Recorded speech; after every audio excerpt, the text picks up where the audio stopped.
Senate President, Senator Godswill Akpabio, and all the other distinguished senators present.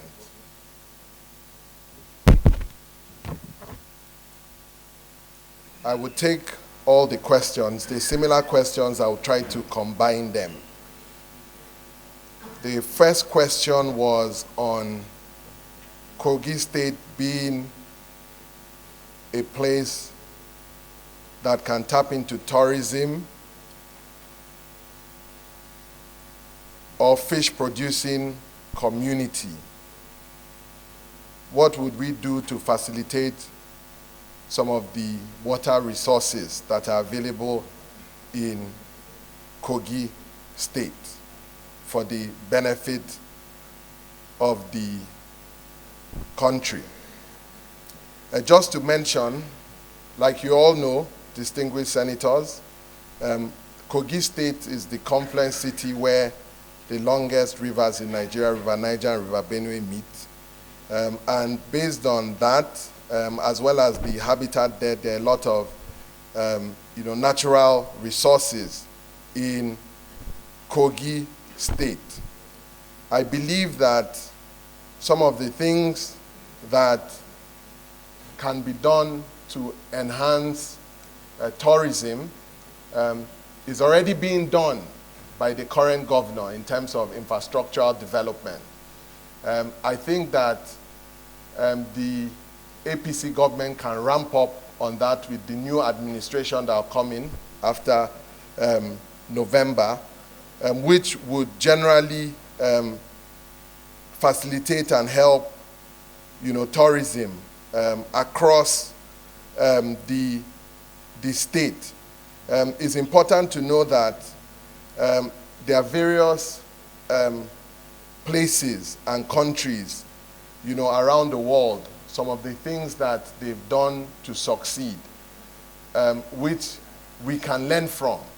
The likes of Dubai, which 50 years ago was almost a desert, today has unbelievable amounts of buildings, and most of their monies are gotten from tourism.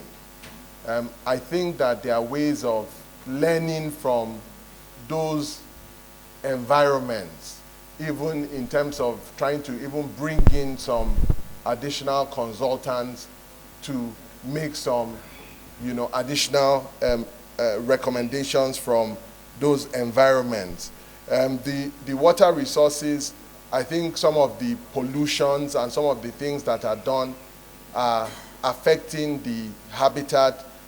I think those things need to be looked at diligently so that the habitat in terms of the water resources can be looked at, and that can grow the fishing and tourism industry.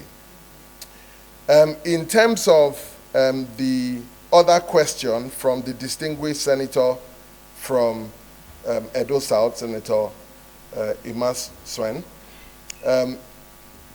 what I would do to use my experience in banking if I'm on the Economic Advisory Council and how the Naira devaluation would be mitigated. First of all, I would like to acknowledge that liberalizing the FX policy was one of the most brilliant decisions that the President of the Federal Republic could have taken, and he took that decision on day one of this new administration, because the FX reserves was bleeding and a lot of money was being expended on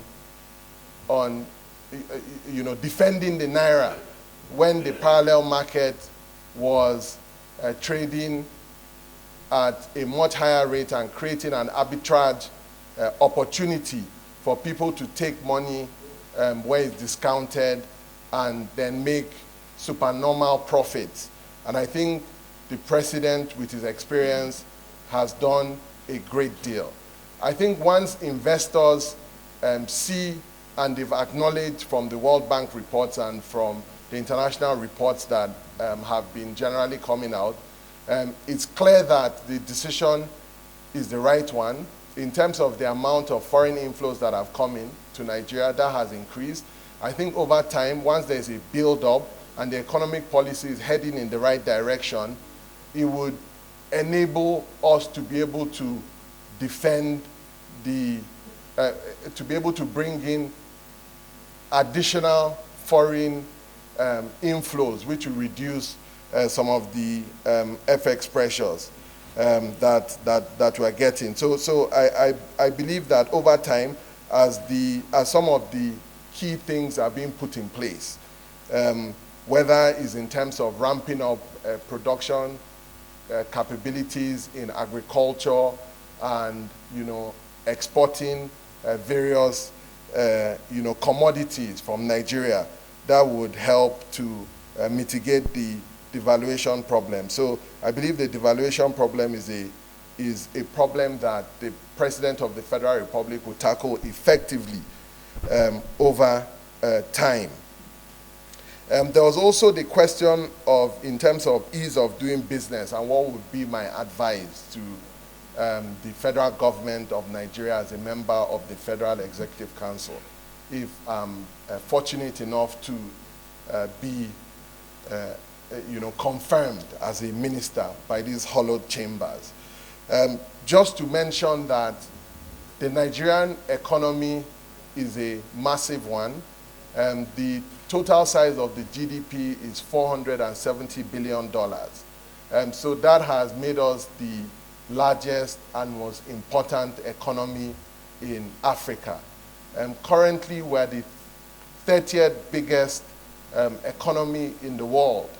And I believe that with some of the measures that the president has put in place, I believe we can significantly tap into the potential of Nigeria and increase our rankings and move closer to being the top 20 and being part of the G20 economies over the president's 8-year tenure, which I believe he would definitely do by the special grace of God. There was also a question on the portfolio based on my experience, whether it would be trade and investment or budget and planning or finance, and the question around borrowing and versus the GDP ratio.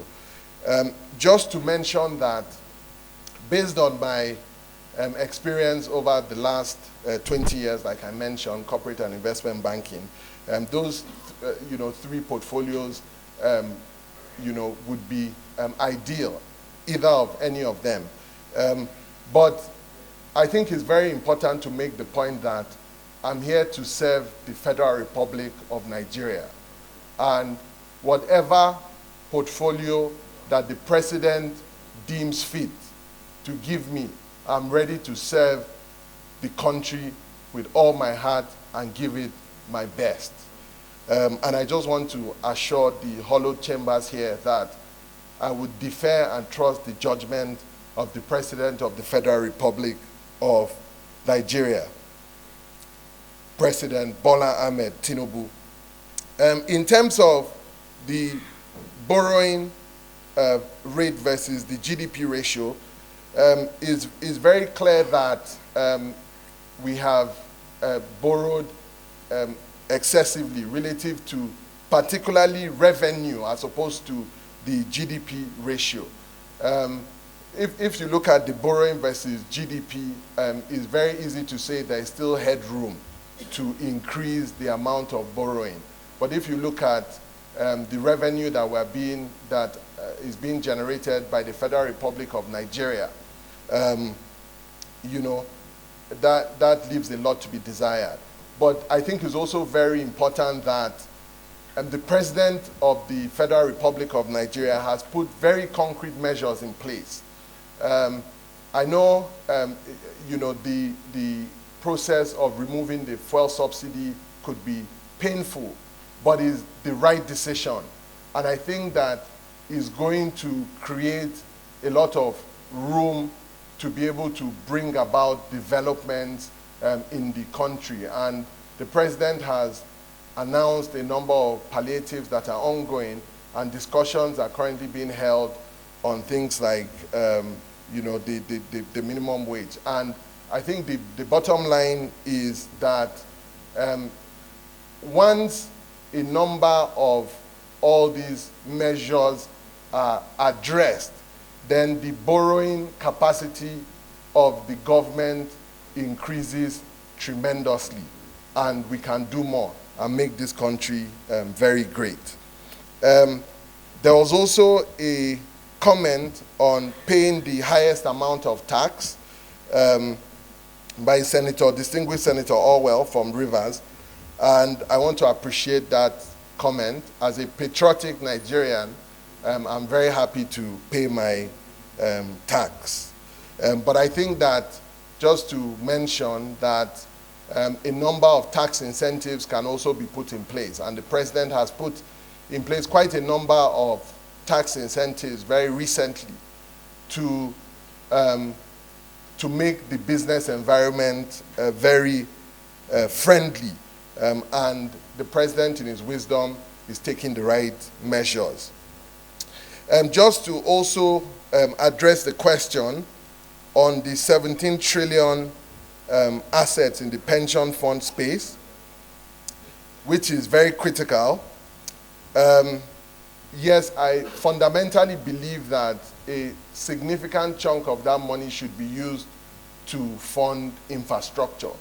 Part of the problem is that we're facing in this country and in the pension environment is that a lot of this long-term money is being used to invest in short-term investment instruments. And I think that causes a significant mismatch. So I know there are risks around returns and all of that, but I think developing and building the Nigerian economy is more important than anything else. So that would be my submission. I believe that a significant percentage should be invested in infrastructure, and that is currently being done, but more can be done. And the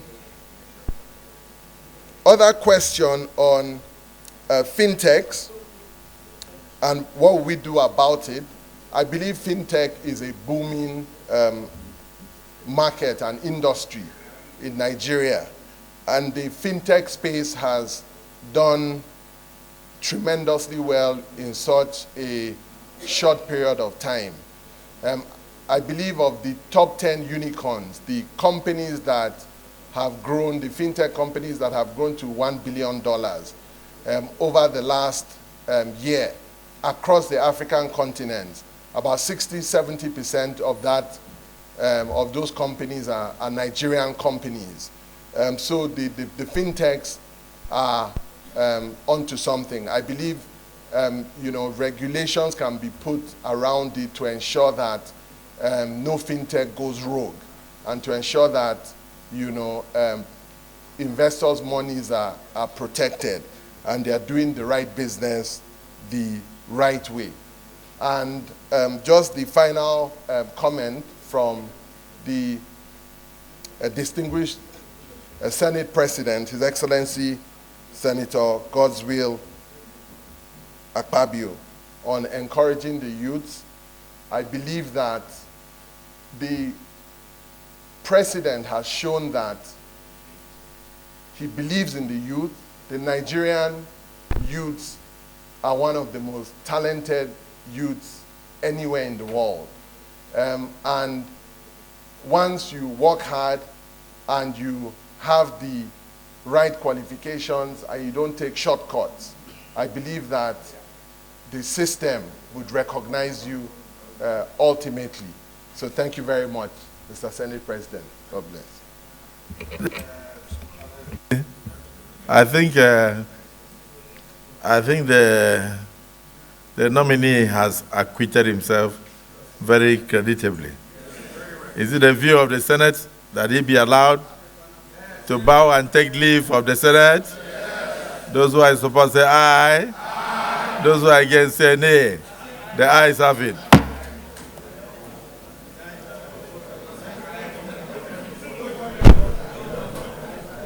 Well done, well done.